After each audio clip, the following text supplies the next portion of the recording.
ॐ हरिः ॐ श्रीगुरुभ्यो नमः। हरिः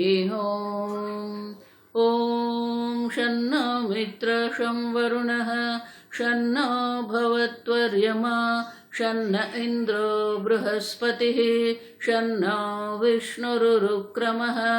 नमो ब्रह्मणे नमस्ते वायो त्वमेव प्रत्यक्षं ब्रह्मासि त्वमेव प्रत्यक्षं ब्रह्म वदिष्यामि ऋतं वदिष्यामि सत्यं वदिष्यामि तन्मामवतु तद्वक्तारमवतु अवतु माम् अवतु वक्तारम्।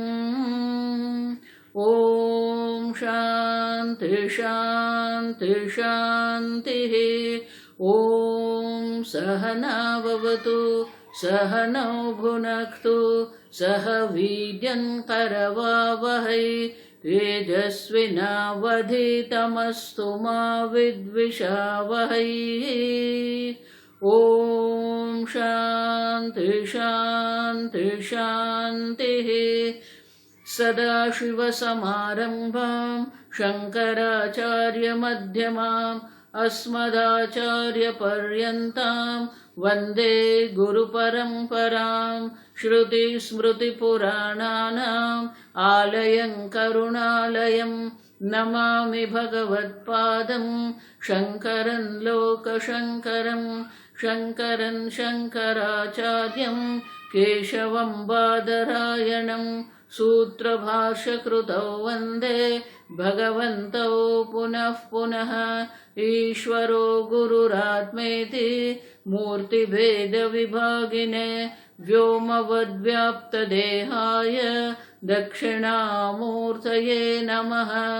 निधये सर्वविद्यानां विषजे भवरोगिणां गुरवे सर्वलोकानां दक्षिणामूर्तये नमः। ॐ नमः प्रणवार्थाय शुद्धज्ञानैकमूर्तये निर्मलाय प्रशान्ताय दक्षिणामूर्तये नमः। मंगलाचरण। ॐ नमः श्रीशङ्करानन्द गुरुपादाम्बुजन्मने। ॐ नमः श्रीशङ्करानन्द गुरुपादाम्बुजन्मने। सविलासमहामोहग्राहग्रासैककर्मणे सविलासमहामोहग्राहग्रासैककर्मणे।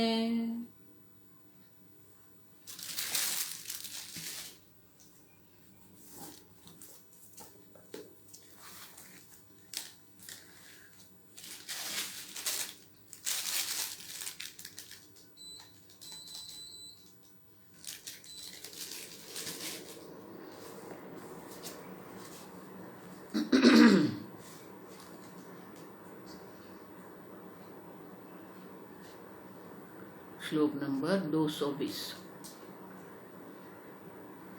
पूर्वपक्षतया तौ चेत्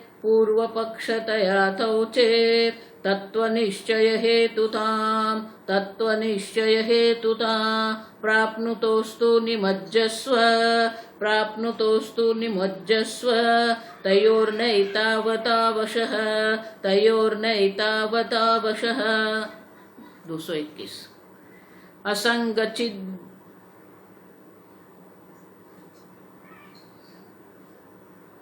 असङ्गचिद्विभुर्जीवः साङ्ख्योक्तास्तादृगीश्वरः योगस्तत्त्वमोरर्थौ शुद्धौ ताविति चेच्छृणु।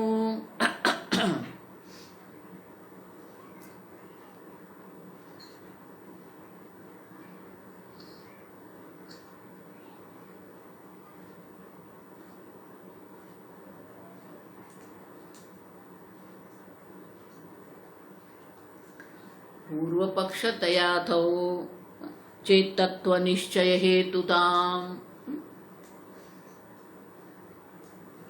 मां विवादामहे। विवाद करने की आवश्यकता नहीं है, लेकिन हम भी वो करते हैं। पूर्व पक्ष सिद्धांती तो हम भी करते हैं, लेकिन उनका जो हमारा जो प्रयोजन है, पूर्व पक्ष और सिद्धांत का हमारा जो प्रयोजन है, वो प्रयोजन है तत्व निश्चय हेतुताम। उनका हेतु जो है वो तत्व निश्चय है। हमें कोई बौद्धिक एक्सरसाइज, बौद्धिक कसरत नहीं करना है। जो वाद विवाद करने वाले हैं उनको तो सिर्फ बौद्धिक कसरत करना है, बौद्धिक एक्सरसाइज करना है। लेकिन हमारा प्रयोजन क्या है? तत्व निश्चय हेतुता। हमारा जो प्रयोजन है वो तो तत्व निश्चय का हेतु है, कारण है। और इसीलिए अन्य प्रकार से, तत्व निश्चय से अन्य किसी भी प्रकार के विवाद में हमें पड़ना नहीं है। और उसी इसलिए कहते हैं, और जो लोग इसमें निमग्न होते हैं अवश्य है, वो अपनी बुद्धि पर इतना विश्वास रखते हैं कि अवश्य पराधीन हो जाते हैं। बहुत सारे लोग ऐसे होते हैं, एक बार बोलना शुरू करते हैं, तर्क वितर्क करना शुरू करते हैं, वो समझ नहीं रहे हैं कि वो अपना स्वयं का भी समय व्यर्थ कर रहे हैं, दूसरे का स्वयं व्यर्थ कर रहे हैं, अपनी वाणी भी व्यर्थ कर रहे हैं। वो आप समझो, जब सामने वाले को किसी भी प्रकार से देखो, इसलिए भगवान कहते हैं वाणी के तपश्चर्या में अनुद्वेग करम वाक्यम सत्यम प्रियम हितम चयत। हमारी वाणी कैसी होनी चाहिए? अब देखो, वाक तपश्चर्या में भगवान कहते हैं अनुद्वेग करम वाक्य, हमारा वाक्य, हमारा वचन जो है अन्य को उद्वेग करने वाला नहीं होना चाहिए। माने कि हिंसा नहीं होनी चाहिए, वो सत्य होना चाहिए, लेकिन हिंसा रहित सत्य होना चाहिए। प्रियम हितम च, वो प्रिय माने कि उनके लिए किसी भी प्रकार से उपयोगी होना चाहिए। हितम, उनको हित करने वाला होना चाहिए। आप समझो, मीतम, मीतम माने कि माप से बोलिए, अधिक नहीं होना चाहिए। तो ये तर्क वितर्क करते हैं अवश्य है। इसलिए विद्यारण्य कहते हैं वाक तपश्चर्या माने कि वाणी का व्यर्थ वो अवश्य है। वो समझ नहीं रहे हैं, वो इतने पराधीन है अपने तर्क वितर्क में, अपने विचार में इतने पराधीन हो गए हैं कि अपनी वाणी भी वो व्यर्थ कर रहे हैं, अन्य का समय भी वो व्यर्थ कर रहे हैं। आप समझ, वो निरर्थक कर रहे हैं, उनका कोई प्रयोजन होता ही नहीं है। और इसलिए कहते हैं अवश्य है। तो आगे एक और तर्क देते हैं कि योग शास्त्र में और सांख्य शास्त्र में हमने जो देखा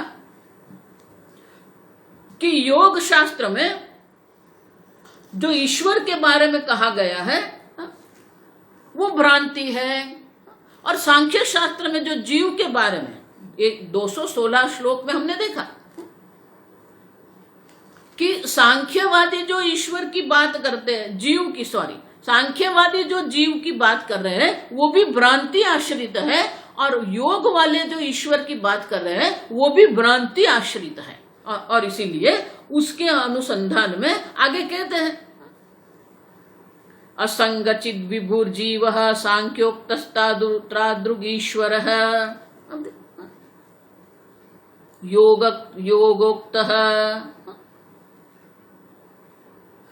बोले कि जो सांख्य शास्त्र में जो जीव की व्याख्या की है वो क्या है? असंगत चित विभु। ये जीव जो है वो असंग है, चैतन्य स्वरूप है, और विभु सर्वव्यापी है। ये योग वाले इस प्रकार से जीव का वर्णन करते हैं सांख्योक्ता। तो सांख्य योग वाले जो है वो इस प्रकार से जीव को कहते हैं, और योग युक्त तादृगीश्वर। योग में, योग शास्त्र में जो ईश्वर का वर्णन किया गया है, ईश्वर के बारे में जो दर्शाया है, तो वो ईश्वर भी कैसा है? पुरुष विशेष है। हमने देखा आगे कर्म परिपाक, कर्म क्लेश आदि नहीं है, ईश्वर के न तो कर्म है, ईश्वर के लिए न कोई क्लेश है, न कर्म फल है, ईश्वर के लिए न जन्म है। तो वो लोग ईश्वर को पुरुष विशेष कहते हैं। वो भी चैतन्य स्वरूप है, लेकिन पुरुष उनकी विशेषता है। जीव भी चैतन्य है, लेकिन जीव कर्म के अधीन है, क्लेश के अधीन है। और ईश्वर जिसको हम कहते हैं वो भी चैतन्य स्वरूप है, लेकिन वो पुरुष विशेष है। उनकी विशेषता ये है कि अस्पृष्ट कर्म क्लेश आदि, कर्म क्लेश से वो अस्पृष्ट है, अस्पृश्य है। तो बोले कि इस प्रकार से जो कहा है कि त्वम पद जीव को भी असंग चैतन्य रूप कहा है, और पुरुष विशेष जो ईश्वर जो योग में कहा है वो भी असंग चैतन्य है। कर्म आदि से कभी भी वो स्पृश्य होते नहीं है। तो इस प्रकार से तत्वमोहो, तत् और त्वम, तत् पदार्थ ईश्वर है, त्वम पदार्थ जो जीव है। तत्वमोहो, अब देखो तत् और त्वम तो द्विवचन हो गया। तो दोनों का तत्वमोहो अर्थौ शुद्धौ तौ इति चेत् शृणु। तो बोले कि इस प्रकार से आप अगर योग शास्त्र की दृष्टि से ईश्वर को देखते हैं तो वहां क्या होगा, तत्पद शोधन होगा।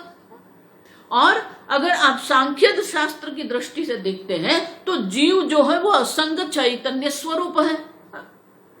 तो वहां त्वम पद का शोधन हो गया। और इसीलिए तावतीति चेत् शृणु, अगर आप कह रहे हैं कि वो भ्रांति नहीं है, वो तो सिद्धांत है, वो पूर्व पक्ष नहीं है। अगर आप कहते हैं कि योग शास्त्र जो पूर्व पक्षी है, योग शास्त्र पूर्व पक्ष नहीं है, क्योंकि योग शास्त्र में तत्पद जो है ईश्वर है उनका शोधन किया है। और योग शास्त्र सांख्य शास्त्र जो है उसमें जीव तत्व जो है, त्वम पदार्थ जो है वो त्वम पद का शोधन किया हुआ है। तो वो पूर्व पक्षी नहीं, वो सिद्धांती है। और इसीलिए आप क्यों कहते हैं कि वो पूर्व पक्षी है। तो इति चेत् शृणु, अगर आप योग शास्त्र को और सांख्य शास्त्र को इस प्रकार से अगर आप समझ रहे हैं तो शृणु, शृणु माने विद्यारण्य कहते हैं, अगर ये आपकी समझ है, अगर ये आपका मत है तो आप अभी सुनो मैं क्या कहता हूं। आगे का श्लोक, न तत्त्वमोरुभावर्थौ, न तत्त्वमोरुभाव उभावर्थौ अस्मत् सिद्धान्ततां गतौ, अस्मत् सिद्धान्ततां गतौ अद्वैत बोधनायैव, अद्वैत बोधनायैव सा कक्षा काचिदिष्यते, सा कक्षा काचिदिष्यते। तो विद्यारण्य मुनि कहते हैं उनका जो प्रयोजन है वो वही नहीं है। अब समझो, सांख्य शास्त्र जो जीव की बात कर रहे हैं और जीव के बंधन की बात कर रहे हैं और वो बंधन से मुक्ति की जो बात कर रहे हैं, तो वो जो सिद्धांत है उनके अनुरूप नहीं है। हम जो वेद शास्त्र में जो कहे, वेदांत शास्त्र में हम जो कहते हैं उनके अनुरूप नहीं है उनका। अब समझो, अगर आप कहते हैं कि सांख्य शास्त्र भी सिद्धांत है तो वो सिद्धांत नहीं है, वो पूर्व पक्षी है। क्यों? न तत्वमोहो उभौ अर्थौ, देखो ये सब संधि अलग करनी पड़ती है। तत्पद और त्वम पद जो है, उभौ अर्थौ, वो दोनों का जो अर्थ है अस्मत् सिद्धान्ततां न गतौ। अब देखो आप जो कह रहे हैं तो वो हमारे सिद्धांत के अनुरूप नहीं है। उनको तो उनका प्रयोजन त्वम पद शोधन नहीं है, उनका प्रयोजन तत्पद शोधन नहीं है। अब समझो, योग शास्त्र में पुरुष विशेष ईश्वर है ऐसा कहा गया है। ईश्वर प्रणिधान की भी बात की गई है, ईश्वर सर्वज्ञ है, सर्वव्यापी है, वो भी बताया गया है। पुरुष विशेष की विशेषता दर्शाई है, लेकिन जीव और ईश्वर का ऐक्य की बात वहां नहीं है। अब समझो, उसी प्रकार से सांख्य शास्त्र जो है, जो निरीश्वरवाद है, वो तो ईश्वर की चर्चा करते ही नहीं है। देखो, इसलिए आगे भी मैं कह के गई, जीव के बारे में जो बात करते हैं, बौद्ध धर्म है, जैन धर्म है, वो आत्मा की जीव की बात करते हैं। सांख्य शास्त्र वो जीव की बात करते हैं, लेकिन वो निरीश्वरवाद है, उसमें ईश्वर है ही नहीं। और योग शास्त्र जो है वो जीव की भी बात करते हैं, अज्ञानी जीव की भी बात करते हैं, पुरुष विशेष ईश्वर की भी बात करते हैं। लेकिन दोनों में आप समझो, सांख्य शास्त्र कहो तो सांख्य शास्त्र में जीव की जो बात की गई है, लेकिन ईश्वर की बात नहीं है। और इसीलिए जो हम जो ऐक्य की बात कर रहे हैं, एक अद्वितीय ब्रह्म की बात कर रहे हैं, वो वहां नहीं है। आप समझो, संपूर्ण वेदांत शास्त्र जो है वो चैतन्य आत्मा का ज्ञान वेदांत शास्त्र नहीं है, ईश्वर का ज्ञान वो वेदांत शास्त्र नहीं है। आप समझो ठीक से। ये पूज्य स्वामी जी इसलिए हमेशा कहते थे, महावाक्य का अर्थ क्या है? महावाक्य माने कोई लंबा वाक्य नहीं है, बड़ा सा वाक्य नहीं है। महावाक्य का अर्थ होता है कि त्वम पद और तत्पद का ऐक्य का जो उपदेश करे वो महावाक्य है। आप समझो, तो वेदांत शास्त्र जो है वो ऐक्य की बात करते हैं, जीव और ईश्वर के ऐक्य की बात करते हैं। अब सांख्य शास्त्र में तो ईश्वर है ही नहीं, निरीश्वरवाद है, तो वहां ऐक्य की बात नहीं होगी तो वो सिद्धांत कैसे बन सकता है? अब समझो, भले वो जीव की बात कर रहे हैं, भले वो जीव को असंग चैतन्य स्वरूप कहते हैं, लेकिन ईश्वर की तो बात ही नहीं है। असंग चैतन्य स्वरूप आत्मा है, ये जानना वो ज्ञान नहीं है। आप समझो, कोई भी अगर बुद्धिशाली होगा तो वो भी ये बात तो समझ सकता है कि मैं असंग चैतन्य हूं। आप ठीक से समझो, अगर कोई ऐसा सूक्ष्म चिंतन करने वाला है तो वो इतने तक तो पहुंच सकता है कि मैं असंग चैतन्य हूं। लेकिन असंग चैतन्य का ज्ञान वो ज्ञान ब्रह्म ज्ञान नहीं है। आप समझो, असंग चैतन्य का ज्ञान अगर वो सिद्धांत बन जाएगा तो फिर ऐक्य की आवश्यकता नहीं रहेगी। तत्वमसि वाक्य जो है, महावाक्य जिसको हम देखो, महावाक्य विवेक में हम देख के गए कि ऐक्य का ज्ञान जो है वो वेदांत शास्त्र है। आप असंग चैतन्य है वो तो ठीक है, लेकिन असंग चैतन्य आप ही नहीं है, ईश्वर भी असंग चैतन्य है। और इसलिए विद्यारण्य मुनि कहते हैं कि न तत्म हो उभौ अर्थो अस्मत् सिद्धांतताम गतो। उन लोगों का जो है वो हमारे अस्मत् सिद्धांत, हमारा जो सिद्धांत है, जो ऐक्य का सिद्धांत जो है, उनकी बात वो नहीं करते हैं। वहां ऐक्य की प्राप्ति नहीं है, क्योंकि योग शास्त्र तो स्पष्ट रूप से कहते हैं जीव अविद्यावान क्लेश, जीव में क्लेश है, अविद्यादि क्लेश है, और पुरुष विशेष में क्लेश नहीं है, तो वहां तो ऐक्य की बात नहीं है। भले ईश्वर की बात योग शास्त्र करता है, लेकिन वो जीव और ईश्वर के ऐक्य की बात नहीं करते हैं, और इसलिए वो सिद्धांत नहीं है। आप समझो ठीक से। देखो, इसीलिए बहुत सारे लोग जो है, एक बार मैं अमेरिका गई थी तो हम एक भाई मुझे बोले, नहीं स्वामी जी हम तो योग शास्त्र पढ़ रहे हैं। मैंने बोला बहुत बढ़िया। बोले ये भाई है जो हमें योग शास्त्र हर रोज पढ़ाते हैं, पढ़ो। लेकिन योग शास्त्र जो है वो सिद्धांत नहीं है। आप समझो, भले वो हमारे व्यक्तित्व के निर्माण के लिए, हमारे अंतःकरण शुद्धि के लिए वो यम नियम आसन प्राणायाम सब आवश्यक है, प्रत्याहार धारणा ध्यान सब हमें उपयोगी है। तत्व ज्ञान ऐक्य ज्ञान की प्राप्ति के लिए ये अष्टांग योग जो है वो उपयोगी है। ध्यान भी हमारे लिए आवश्यक है, समाधि भी आवश्यक है। लेकिन उनकी समाधि में अब देखो, समाधि की जो व्याख्या है वो व्याख्या क्या है? तदा द्रष्टुः स्वरूपे अवस्थानम,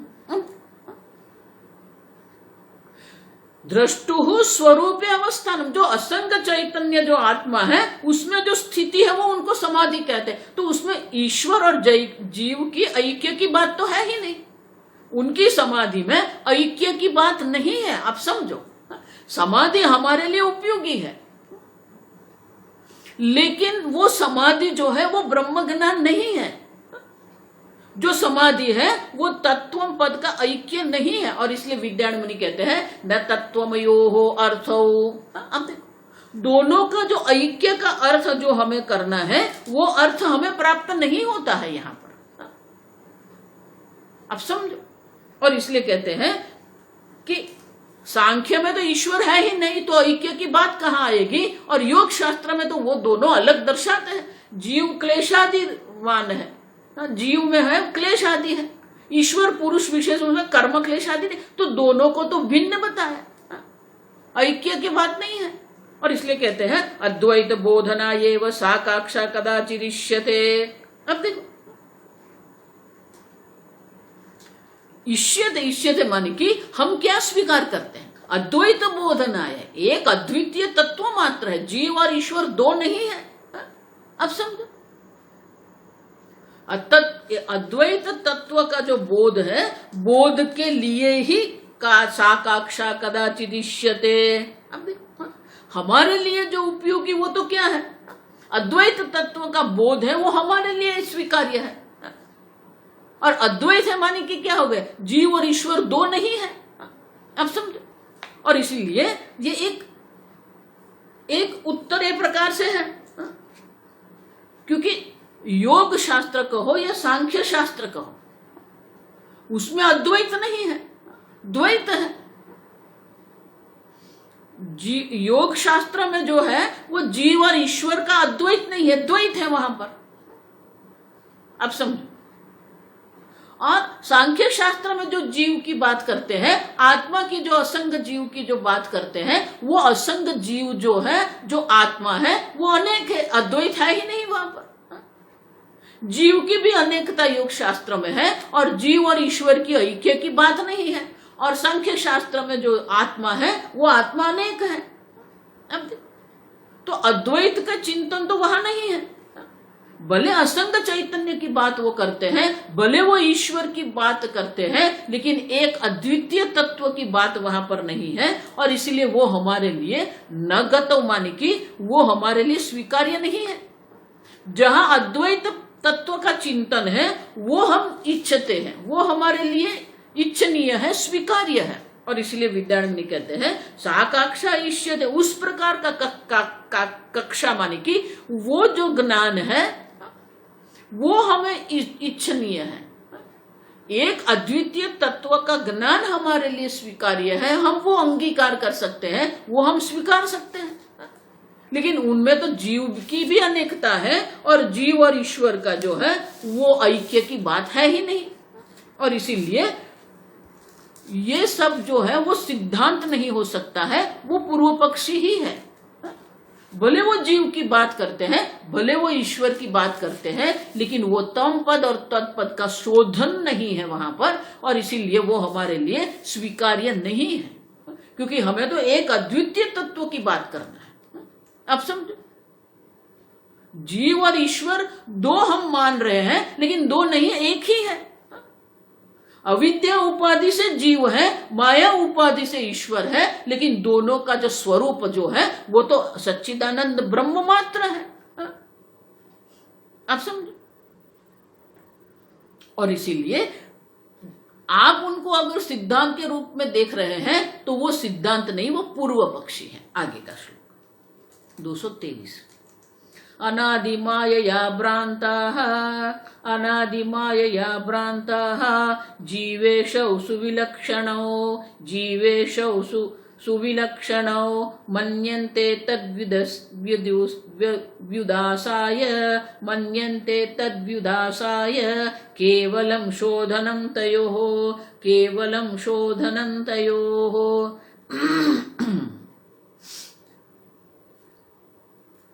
अनादि मायया भ्रांताः जीव ईशौ सुविलक्षणौ।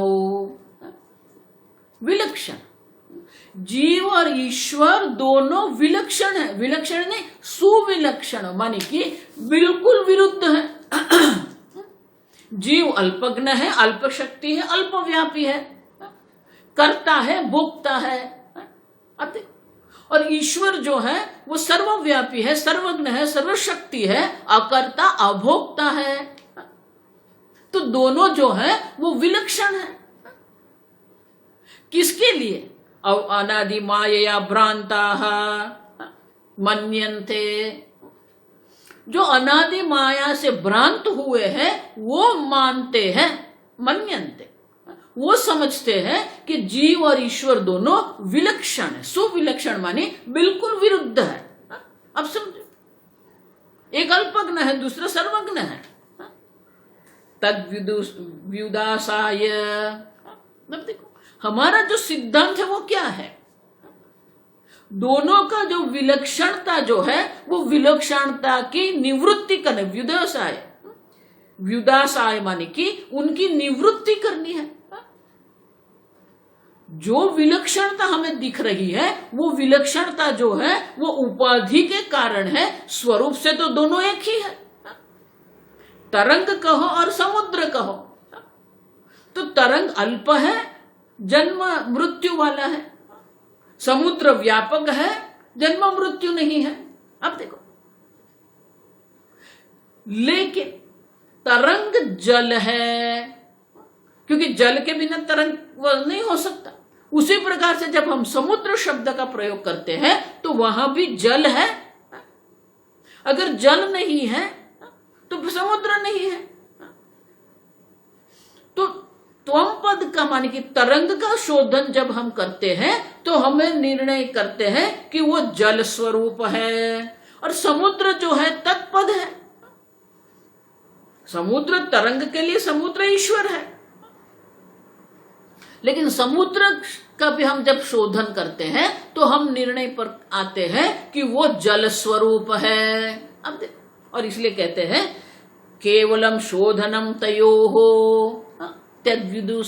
तद्व्युदासाय, जो विलक्षणता है उनकी निवृत्ति करने के लिए हम शोधन करते हैं। तयोहो शोधनम, अब देखो, तो दोनों की विलक्षणता जो है उनकी निवृत्ति करनी है, और दोनों का जो ऐक्य है वो शोधन के द्वारा वो ऐक्य प्राप्त करना है।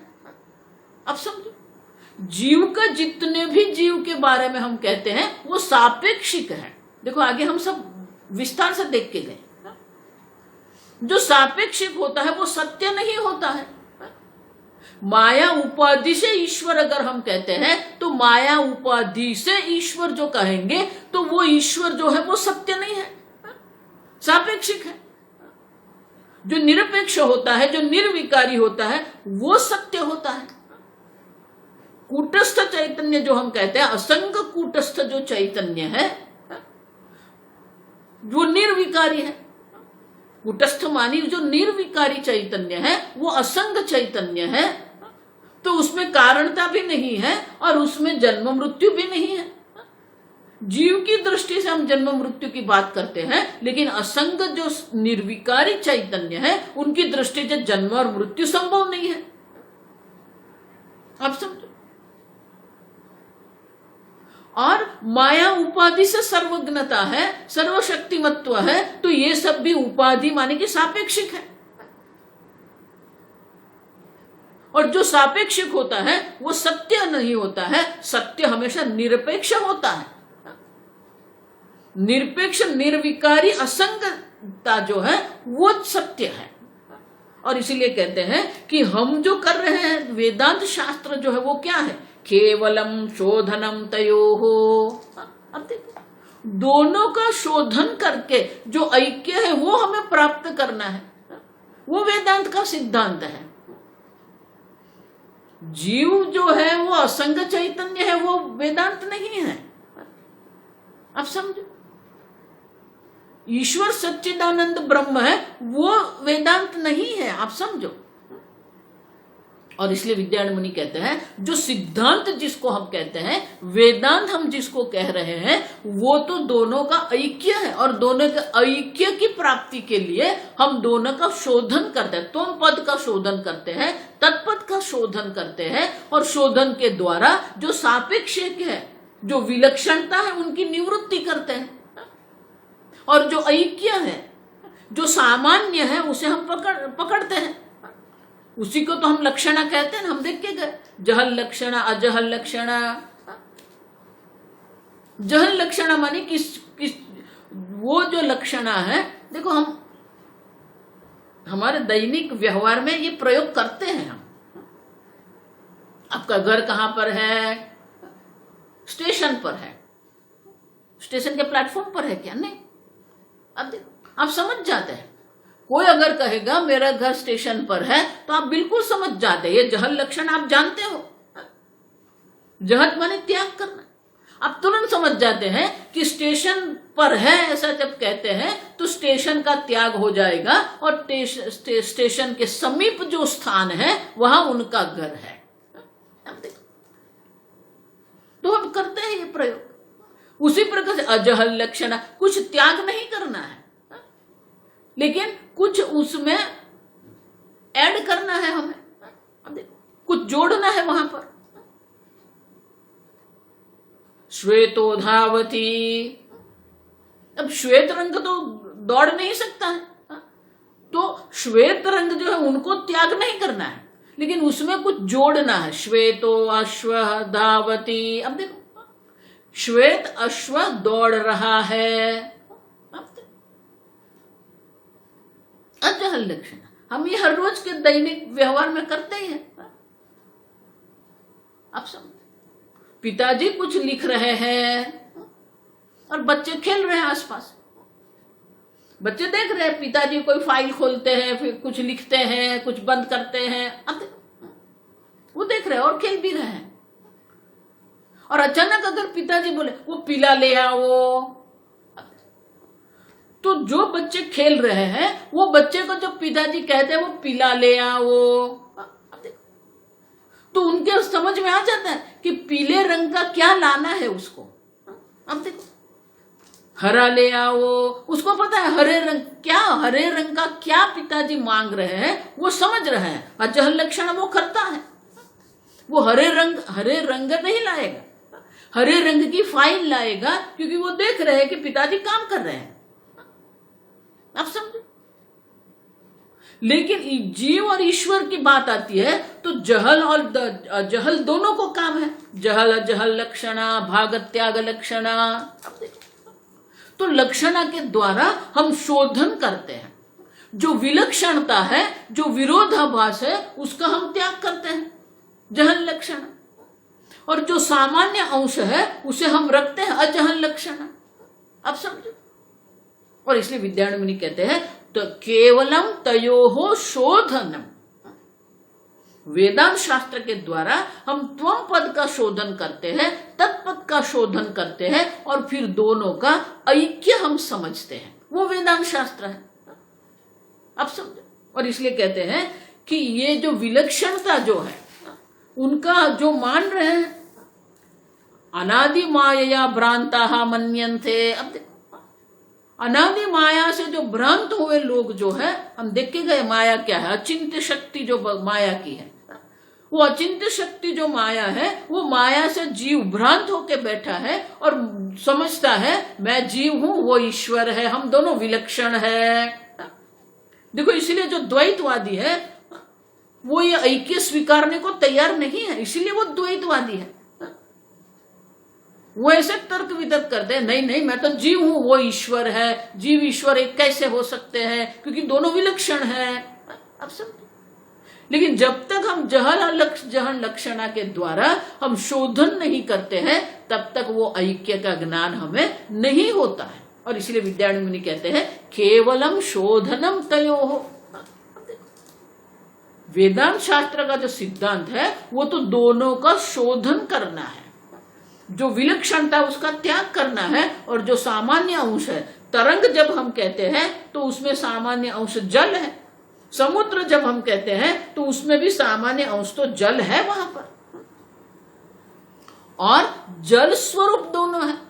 तो तरंग और समुद्र एक ही है। हम तरंग को कह सकते हैं तुम समुद्र हो। अब देखो, क्यों? क्योंकि जल की दृष्टि से दोनों एक ही है। और इसलिए विद्यारण्य मुनि कहते हैं कि हमारा जो काम है वो दोनों का जो है शोधन करना है। लेकिन उन लोगों का जो मत है उसमें शोधन की चर्चा नहीं है। आप समझो, हम कहते हैं कि ऐक्य ज्ञान से ही मोक्ष है। ऐक्य ज्ञान को ही हम ब्रह्म ज्ञान कहते हैं, ऐक्य ज्ञान को ही हम आत्मज्ञान कहते हैं। लेकिन उनके लिए आत्मज्ञान ऐक्य ज्ञान नहीं है, और उनके लिए ऐक्य ज्ञान मोक्ष का साधन नहीं है। आप समझो। और इसीलिए विद्यारण्य मुनि कहते हैं कि वेदांत का जो सिद्धांत है वो तो दोनों का शोधन करना है। आगे का श्लोक, अतएवात्र दृष्टान्तः योग्यः प्राक् सम्यगीरितः योग्यः प्राक् अन्सम्यगीरितः घटाकाश महाकाश जलाकाशाब्रखात्मकः घटाकाश महाकाश जलाकाशाब्रखात्मकः। अतः माने कि इसलिए, एव अत्र दृष्टान्तः योग्यः, और इसीलिए ये हमने जो दृष्टांत आपको दिया है, प्राक माने पहले हमने आपको जो दृष्टांत दिया है वो दृष्टांत बिल्कुल योग्य है, सम्यक ईरितः योग्य रूप से है और अच्छी तरह विस्तृत रूप से हमने आपको वो समझाया भी है। घटाकाशः महाकाशः जलाकाशः अब्रखात्मकः। देखो ये संस्कृत भाषा की विशेषता है। छंद है, छंद में तो आप 8 अक्षर का ही प्रयोग कर सकते हैं। अभ्र माने बादल, अभ्र ख माने आकाश, मेघाकाश कहते हैं वो 4 अक्षर हो जाते हैं और यहां 3 अक्षर ही है, इसलिए अब्रखात्मकः। अब्रख मानी मेघाकाश। बोले कि जो दृष्टांत है वो दृष्टांत में क्या कहा है, हमने जो 4 प्रकार के आकाश की आपको दृष्टांत दिया है, घटाकाश महाकाश जलाकाश मेघाकाश, वो दृष्टांत है। आत्मक मानी इस प्रकार का स्वरूप है। हमारे जो दृष्टांत है वो दृष्टांत ने हमने अच्छी तरह आपको समझाया है कि आकाश एक अद्वितीय तत्व है, लेकिन जिस प्रकार से घट जो है वो घट में जो घटाकाश है वो अल्प है और महाकाश जो है वो महान है। तो 2 लगता है, घटाकाश महाकाश, नहीं 2 नहीं है। आकाश की दृष्टि से दोनों एक ही है, लेकिन अगर आपकी दृष्टि वो मिट्टी का जो घड़ा है, घड़े की जो दीवार है, वो दीवार पर अगर आपकी दृष्टि है तो वो घटाकाश आपको दिखेगा। अब समझ, लेकिन घड़े में आकाश आप ऐसा कहते हैं, लेकिन ऐसा तो है नहीं। अब समझ, घड़े में आकाश नहीं है, आकाश में घड़ा है। समझो, जब तक आप घड़े को देखते रहते हो तब आप कहते हो कि घड़े में आकाश है, लेकिन अगर आपकी दृष्टि आकाश पर जाएगी तो आपको पता चलता है अंत शून्य बहिशून्य। अब देखो, शून्य अंबरे कुंभ, अब देखो वो कुंभ आपका कहां पर है, घड़े में आकाश नहीं है, जो सर्वव्यापी आकाश है उसमें ये घड़ा है। अब समझ, तो घटाकाश और महाकाश की हमने चर्चा की है। उसी प्रकार से जो घड़ा जो है उसमें जो जल है जलाकाश है, और महाकाश में जो बादल है मेघ है, वो मेघ में जो तुषार है मानी हिमकण है, वो हिमकण में भी महाकाश प्रतिबिंबित होता है वहां पर। आप देखो, तो विद्यारण्य मुनि कहते हैं कि हमने बहुत स्पष्ट रूप से ये आपको समझाया है कि आकाश एक होते हुए भी ये 4 प्रकार से आकाश दिख रहा है। घटाकाश है, महाकाश है, जलाकाश है और मेघाकाश है, और उनके द्वारा भी हम शोधन की ही बात करते हैं, इसलिए आगे के श्लोक में समझाते हैं। जलाभ्रोपाध्यधीने ते जलोभ्रोपाध्यधीने ते जलाकाशाब्रकेतयोः जलाकाशाब्रखेतयोः आधारौ तु घटाकाश महाकाशौ सुनिर्मलौ आधारौ तु घटाकाश महाकाशौ सुनिर्मलौ। देखो बहुत सुंदर है। जल अभ्र उपाधि अधीने ते, जलाकाश अभ्रखेतयोः, ते द्विवचन दो। कौन से दो? जलाकाश और अभ्रखा माने कि मेघाकाश। जलाकाश और मेघाकाश जो है वो क्या है? जलाकाश अभ्रखे, दोनों जो है वो क्या है? जल और बादल मेघ उपाधि के अधीन है। समझ में आया? जल की उपाधि से जलाकाश है, मेघ की उपाधि से मेघाकाश है। अब देखो, तो दोनों जो है वो उपाधि के अधीन है। एक घड़े में जो जल है वो जल में अल्प आकाश दिख रहा है। अब देखो, तो दोनों जो है वो उपाधि के आधार पर है। उपाधि अधीन है, उपाधि पर अधीन है, और दोनों को जो आधार है वो क्या है? घटाकाश महाकाश। जलाकाश जो है वो उनका आधार घटाकाश है, और जो महाकाश है तो मेघाकाश का आधार तो कौन है? महाकाश है। समझते हो? तो घड़े में जो आकाश है वो जलाकाश है, और जो ये महाकाश है उनका प्रतिबिंब वो हिमकण में पड़ता है और मेघाकाश है। तो जलाकाश का आधार घटाकाश है और मेघाकाश का आधार महाकाश है। लेकिन दोनों कैसे? निर्मल है। घटाकाश जिसको कहते हैं वो भी एक निर्मल आकाश है, कोई उपाधि नहीं। और जो महाकाश कहते हैं वो भी दोनों जो है वो निर्मल है, कोई उपाधि नहीं है वहां पर, और इसलिए कहते हैं दोनों में। अब देखो, घटाकाश जलाकाश है और मेघाकाश और महाकाश है। लेकिन जलाकाश जब उपाधि के आधार पर हमने कहा है, और मेघाकाश भी मेघ की उपाधि पर है। तो जो उपाधि के आधारित होता है वो सत्य नहीं होता है, क्योंकि वो किसी पर आधारित सापेक्षिक है।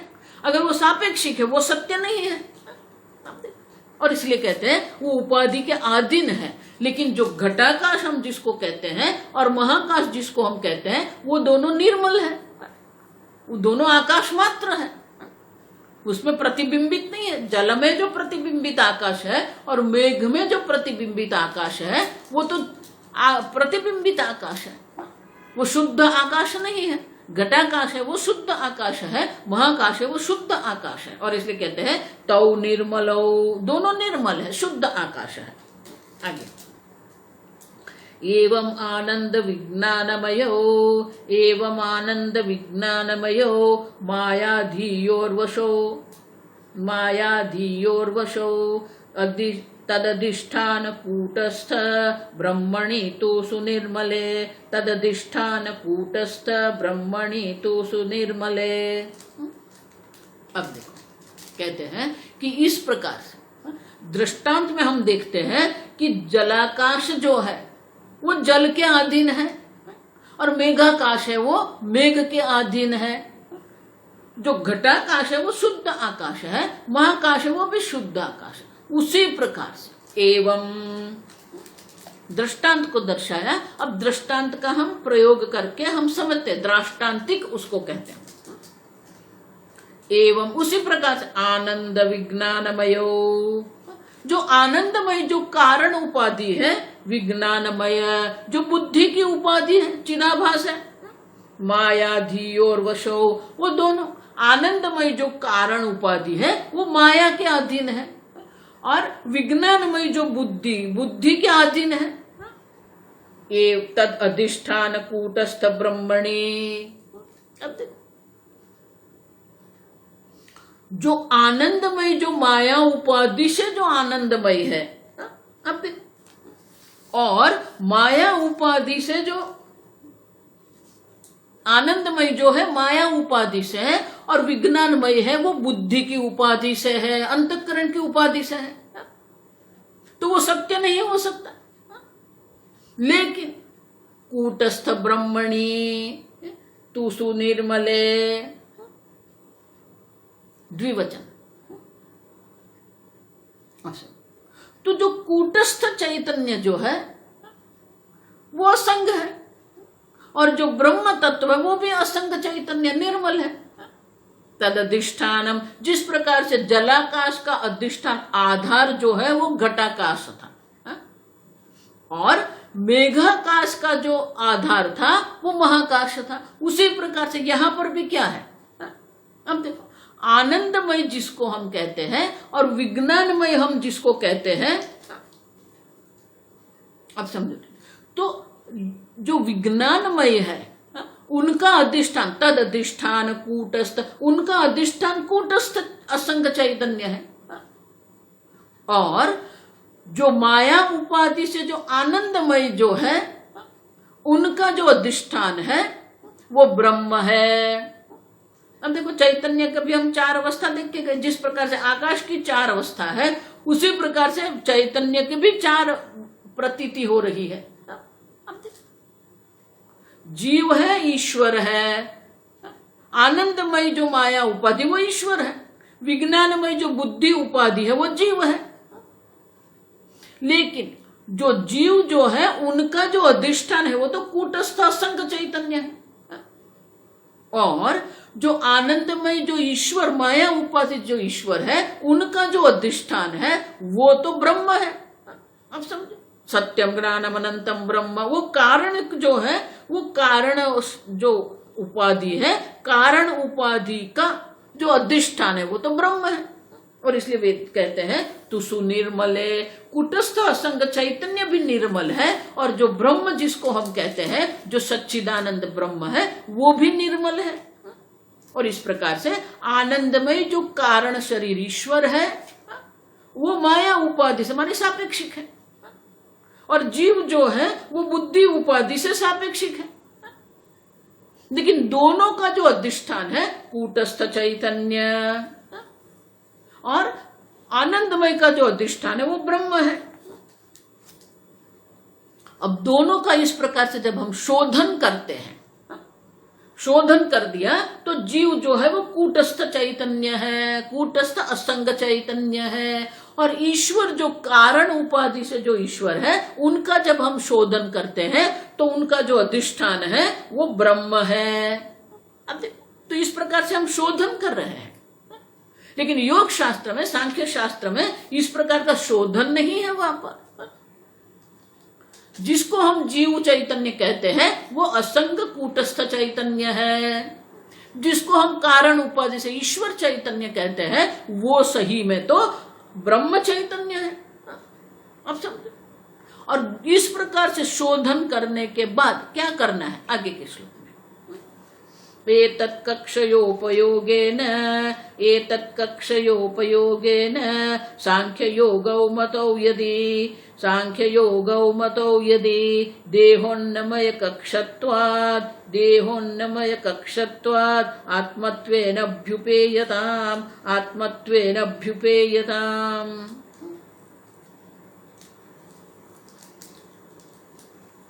तो ये देखो, पूर्व पक्षी जो होता है वो विरोधी होता है। सिद्धांत माने जो हमारे शास्त्र का क्या सिद्धांत है, लेकिन जब ये पूर्व पक्ष सिद्धांत की चर्चा होती है ना तो बीच में एक और होता है, उसको एकदेशी कहते हैं। एकदेशी माने उनको कोई निश्चय नहीं करना है, लेकिन ये पूर्व पक्षी को भी सुनता है, वो ईश्वर को भी सुनता है, सिद्धांति को भी सुनता है, वो पूर्व पक्षी को भी सुनता है, वो सिद्धांति को भी सुनता है। फिर वो अपना एक निश्चय या अपना एक अभिप्राय वो लगाता है, उसको एकदेशी कहते हैं। वो अपना एक अभिप्राय बना देता है, तो अभी वो एकदेशी कहता है। हमने कह दिया कि योग शास्त्र में जो है ईश्वर की जो चर्चा है वो पुरुष विशेष की चर्चा है, जीव ईश्वर का ऐक्य की बात नहीं है।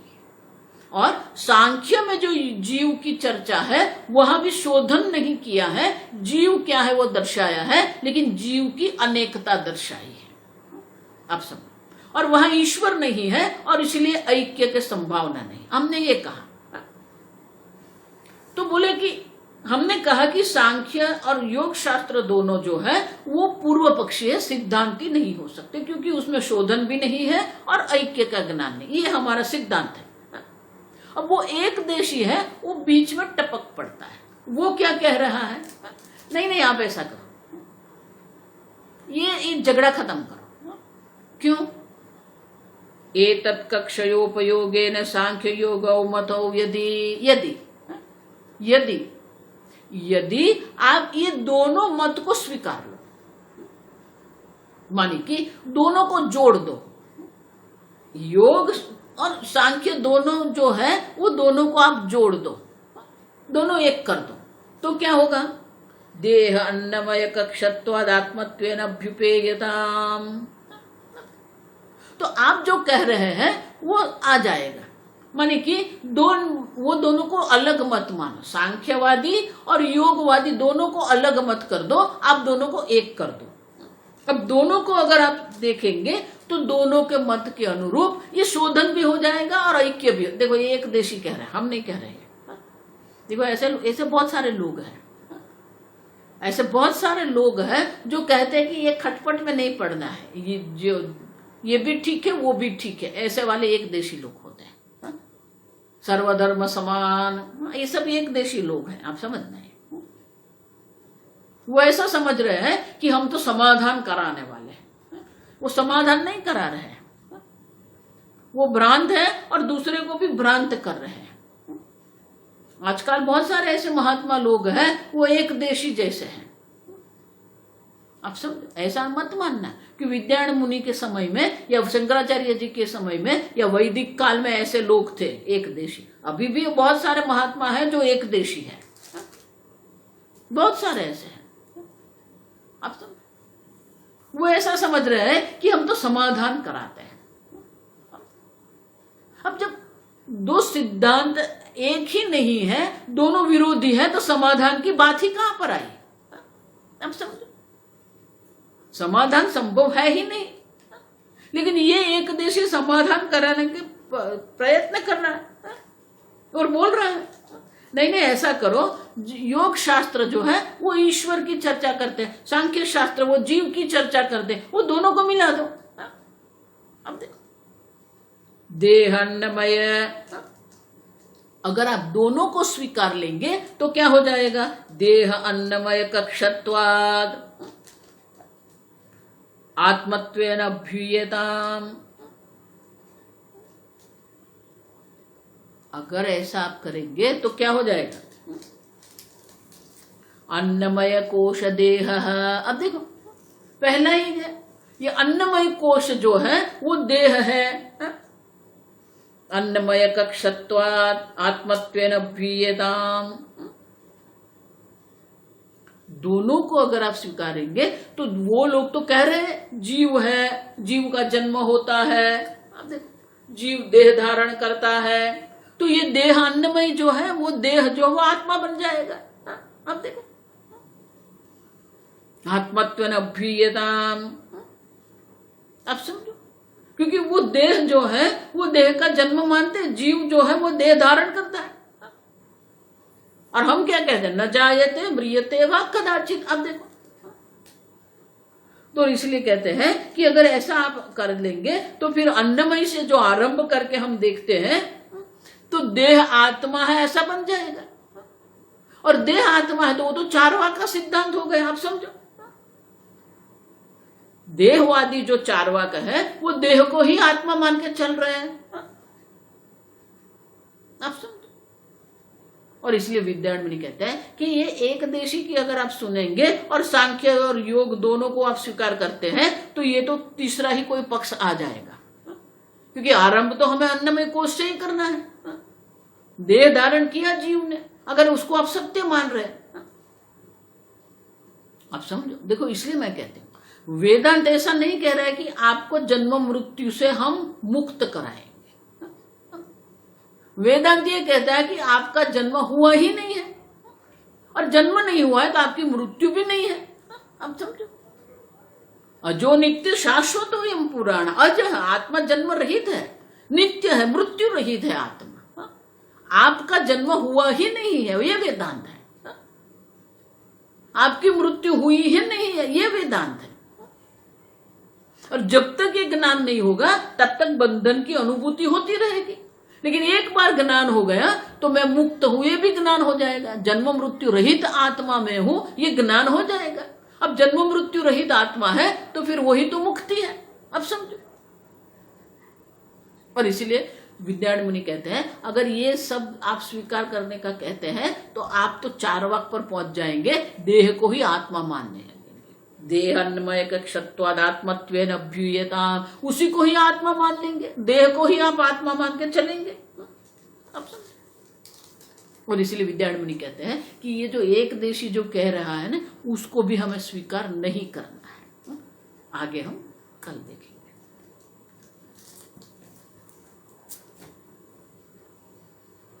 ओम स्वस्ति प्रजाभ्यः परिपालयन्ताम् न्यायेन मार्गेण महिं महिषाः गोब्राह्मणेभ्यः शुभमस्तु नित्यं लोकाः समस्ताः सुखिनो भवन्तु काले वर्षतु पर्जन्यः पृथिवी सस्यशालिनी देशो यंक्षोभरहितः ब्राह्मणाः सन्तु निर्भयाः। ओम सर्वेषां स्वस्तिर्भवतु सर्वेषां शान्तिर्भवतु सर्वेषां पूर्णं भवतु सर्वेषां मङ्गलं भवतु सर्वे भवन्तु सुखिनः सर्वे सन्तु निरामयाः सर्वे भद्राणि पश्यन्तु मा कश्चित् दुःखभाग् भवेत् असतो मा सद्गमय तमसो मा ज्योतिर्गमय मृत्योर्मा अमृतंगमय। ओम पूर्णमदः पूर्णमिदं पूर्णात् पूर्णमुदच्यते पूर्णस्य पूर्णमादाय पूर्णमेवावशिष्यते। ओम शांति शांति शांति। हरिः ओम श्री गुरुभ्यो नमः। हरिः ओम।